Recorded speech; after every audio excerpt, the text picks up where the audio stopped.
humid air of Indonesia buzzed with the sound of engines and distant thunder. As the sun broke through thick morning clouds, its golden light painted the tarmac of Makassar Air Base, one of the central hubs for the joint military exercise known as Super Garuda Shield 25. The roar of jet turbines blended with the rhythmic clatter of boots, radios crackling in multiple accents: English, Bahasa, Japanese, and Korean, a living symbol of alliance and unity. Lieutenant Aisha Malik, from Pakistan's Air Force Documentation Unit, stepped down from the transport plane, the weight of her camera slung across her shoulder like a trusted weapon.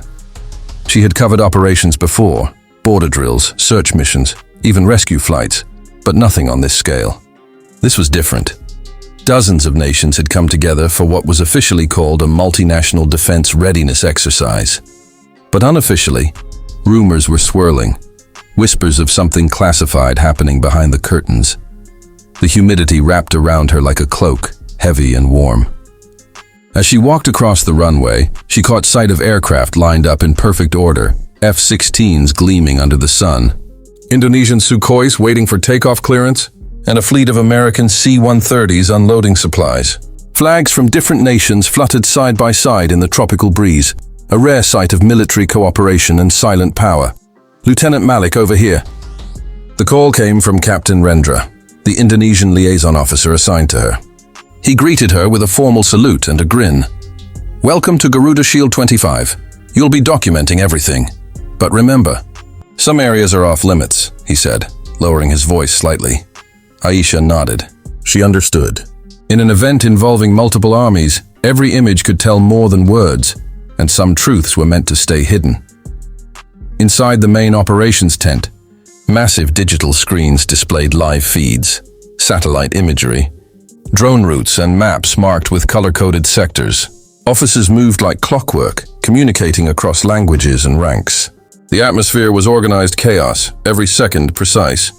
Every move rehearsed. Aisha began her work quietly, capturing the unseen, the sweat on engineers' brows, the concentration in a pilot's eyes as he ran pre-flight checks, the subtle tension that never quite left the air. Each click of her camera was a silent story, a piece of history frozen in time. But then, something unusual caught her attention. Near the far corner of the base, a restricted zone was heavily guarded. Trucks covered in gray tarpaulin entered through a temporary gate, escorted by soldiers without insignias. Aisha zoomed in. No visible markings, no unit flags, just the faint hum of hidden technology. When she turned to ask about it, Captain Rendra's tone shifted. "Don't film that section, Lieutenant. It's not part of your assignment," he said, almost too quickly. That night, as Aisha uploaded her footage for clearance, she couldn't shake the feeling that Super Garuda Shield 25 wasn't just a training exercise. Something deeper was unfolding, and she had just stepped into the center of it. Morning came with the sound of rotor blades slicing through the dense tropical air. The base was already awake before sunrise, a living machine of soldiers, engineers, and aircraft, all moving with precision. Lieutenant Aisha Malik had barely slept. Her mind kept circling back to the restricted zone she'd seen the previous night. The image of those unmarked trucks lingered like a shadow behind her eyes. Day 2 of Super Garuda Shield 25 began like every other military exercise, on the surface at least. The loudspeakers crackled with commands in several languages. Squads assembled for joint drills. Indonesian Marines practicing amphibious maneuvers with U.S. Navy officers, Japanese engineers constructing rapid response bridges, and Australian pilots rehearsing coordinated takeoffs. The air buzzed with energy, but beneath that organized chaos, Aisha sensed something different, something hidden. As part of the documentation team, she moved quietly between sectors, her camera always active. The lens gave her a kind of invisibility. People forgot she was there once the red light blinked. She filmed the sleek drones being prepped on the runway. Most carried standard Alliance insignias, but a few, the ones parked farthest from view, bore no markings at all. When she zoomed in, she noticed new sensor pods under their wings, prototypes perhaps, or something else entirely. A technician noticed her interest and quickly turned the drone away. "Not for public record, ma'am," he muttered. avoiding her eyes. Later that morning, Aisha attended a media coordination briefing. It was short and filled with polite smiles, but between the lines it was clear. Certain footage must not leave the base without clearance. One American colonel even leaned forward, voice low, and said, "Documentation is valuable, Lieutenant, but discretion is mission critical." His words sounded rehearsed, too calm to be casual. By afternoon, the humidity became suffocating. Soldiers trained in formation while thunderclouds gathered over the ocean. Aisha walked toward the logistics tents, pretending to check her equipment, when she overheard two communication officers whispering in coded language. "Frequency change at 2300 hours. Same encryption as Trident." The word hit her like a spark. Trident. She had heard it before, whispered by pilots the night before, but not in any official briefing. That evening, during a scheduled drone demonstration for visiting defense observers, Aisha noticed something strange. The demonstration drones flew in formation at high altitude, but one of them broke away, disappearing beyond the restricted perimeter. None of the officers reacted. No alarms, no announcements, as if it were part of a script no one else was meant to see. She lifted her camera, zooming in until the drone vanished into a low cloud bank. When she turned around, a tall figure in a U.S. Air Force uniform stood behind her. "Ma'am, filming outside the exercise zone is prohibited." His tone was firm, polite, but his hand rested just a little too close to his sidearm. She lowered the camera and nodded silently. The officer walked away, leaving her with a feeling she couldn't shake. She was seeing more than she was supposed to. After dinner, the base grew quieter. Generators hummed, and distant waves crashed against the shore. Aisha's tent sat close to the communication hub, and through the thin fabric walls, she could hear the faint rhythm of radio chatter, bursts of coded English mixed with Indonesian call signs. Curiosity tugged at her stronger than sleep. Around midnight, she slipped on her field jacket and stepped outside, camera off but recorder hidden in her pocket. As she passed the flight line, she spotted two American pilots leaning against a jeep, speaking in low tones. The faint glow of a cigarette lit their faces. "Phase 2 starts once the satellite locks on," one said. "Command said Project Trident's only a simulation," the other replied. "Sure, like last year's simulation over the South Sea," the first one laughed dryly. Aisha froze. "Project Trident." She edged closer, pretending to adjust her lens, catching fragments of their words. "Testing autonomous strike coordination. Joint AI command. Multi-nation response." Then silence. Both men looked up, sensing movement. Aisha quickly turned, pretending to film the hangars. Her heart pounded as she walked away, the name echoing in her mind. Inside her tent, she scribbled the words, "Project Trident, AI Coalition Test," unconfirmed into her notebook.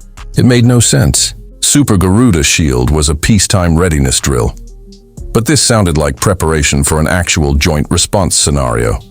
One that involved advanced artificial intelligence controlling multiple forces at once. Sleep wouldn't come. The rain started before dawn, tapping on the tent roof like static. She sat by the dim light of her tablet, reviewing the day's footage. Frame by frame, she noticed patterns she had missed earlier. Technicians running cables from encrypted servers to drone pods.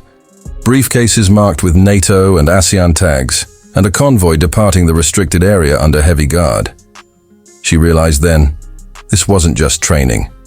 It was a rehearsal for real-world coalition warfare, a simulation that might one day unfold for real, somewhere far beyond Indonesia's skies. Just before sunrise, an encrypted message appeared on her assignment terminal. Documentation access level changed. Certain files under review. Do not distribute. Someone had already been through her footage. Aisha stared at the glowing screen, listening to the rain and distant thunder.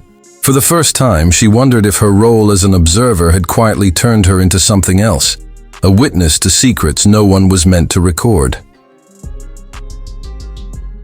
The fifth night at Super Garuda Shield 25 began like any other, humid, heavy, and restless. The base was quiet except for the low hum of generators and the distant rumble of the ocean beyond the runway. Most soldiers had turned in after a long day of exercises. Even the air seemed still, like it was holding its breath. Lieutenant Aisha Malik sat at her workstation, reviewing her footage under dim light. The tent glowed faintly from her monitor's reflection, her eyes tracing the frames of drones, aircraft, and the secretive operations she still didn't fully understand. She was about to power down when the first alarm blared through the night, a sharp metallic shriek that sliced through the stillness. Within seconds, the base erupted into motion. Red lights flashed across the compound. The sound of boots striking the ground filled the air, mixed with urgent voices shouting in multiple languages. Unidentified contact. Airspace breach. North sector, crackled the radio. Aisha froze for a moment, instinct battling fear. Then training took over.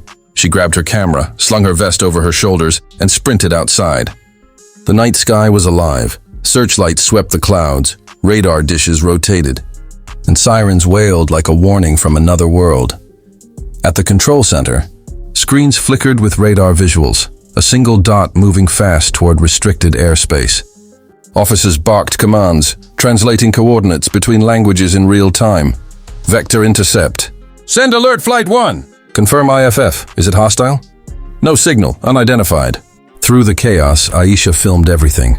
The calm urgency in the commander's voice, the precision with which Indonesian, American, and Japanese teams coordinated. It was like watching three nations share one heartbeat. Minutes later, the silence broke. The ground trembled as two F-16s took off, followed by a Japanese F-15 streaking into the night. The afterburners lit up the tropical darkness with a fiery glow, reflecting off the wet tarmac like molten gold. Aisha turned her lens skyward, capturing the trails of light as they curved toward the unknown. The tension was thick enough to cut. Inside the command tent, the voice of the lead pilot came through the comms. Control. Visual contact established. Targets unresponsive. Possible drone or recon craft. The next few seconds felt like hours. Then another voice, calm and steady. Target leaving zone. No hostile intent confirmed. Standing down. Just like that, the storm passed. The alarms ceased one by one. The soldiers' shouts softened into murmurs. The red lights dimmed, but the air remained charged, like static before lightning. Aisha lowered her camera, her hands trembling slightly. She knew what she had just witnessed, an international response unfolding faster than any official report would ever describe. Later, as dawn approached, she was summoned by the security division. They reviewed her footage silently, their faces unreadable. When they returned the drive, several files were gone. "Thank you for your cooperation, Lieutenant," an officer said coldly. "This incident will not be part of your documentation record." That night, she wrote a single line in her notebook before closing it. Even in peace, the world stands one heartbeat away from chaos. The final day of Super Garuda Shield 25 dawned calm and bright. The airbase that had once thundered with jet engines now hummed with quiet routine. Flags were being folded, tents dismantled, and aircraft lined up for departure. Official cameras rolled as generals exchanged firm handshakes and gave statements about unity, peace, and partnership. Smiling faces filled the screens, journalists wrote their headlines, and the world believed the story was simple. Another successful multinational exercise completed. But Lieutenant Aisha Malik knew better. She stood at the edge of the runway, camera hanging silently by her side. For the first time in days, she wasn't recording. Her eyes followed the departing aircraft, F-16s glinting under the sunlight, Japanese cargo planes lifting gracefully into the clouds, and the final convoy of Indonesian soldiers waving goodbye. Everything looked normal on the surface, yet Aisha could feel the weight of what had truly unfolded beneath that calm exterior. Hours later, as the last transport prepared to leave, a message reached her. "Lieutenant Malik, report to Command Tent 3 for debriefing." She expected it. What she didn't expect was the tone of the meeting. Inside, 3 officers sat waiting, one Indonesian, one American, and one civilian she didn't recognize. The air was cool, the atmosphere heavier than any combat zone she had ever documented. Aisha stood straight, saluted, and waited. "Lieutenant," the American began, "your footage has been reviewed. Certain segments have been classified under Joint Readiness Confidential. You will not include them in your official report." He slid a folder across the table. Inside were pages marked with red stamps. Restricted access, eyes only, level 3 clearance. Aisha's throat felt dry. "May I ask why, sir?" The Indonesian officer smiled faintly, almost kindly. "Because sometimes peace depends on silence." There was nothing more to say. She signed the document acknowledging the restrictions and handed over her encrypted drives. A digital receipt was printed. Her footage now belonged to the archives of 3 nations, locked away from the public eye. As she stepped outside, the sun dipped low over the horizon, bathing the base in a soft amber glow. The same runway that once shook under roaring jets now lay quiet. She walked alone, her boots leaving shallow prints in the dust. Behind her, history was being sealed away, a story the world would never see, a truth wrapped in protocol and diplomacy. That night, in her tent, she opened her personal notebook one last time. The pages were filled with notes, coordinates, and fragments of thoughts she could never publish. On the final page, she wrote slowly, carefully, as if every word carried the weight of what she had witnessed. Peace is built not just in battlefield, but in the trust forged behind closed doors. Then, she closed the notebook and looked out toward the dark horizon where the last lights of the base flickered out. For the first time, she understood. Some stories aren't meant to be told, only remembered.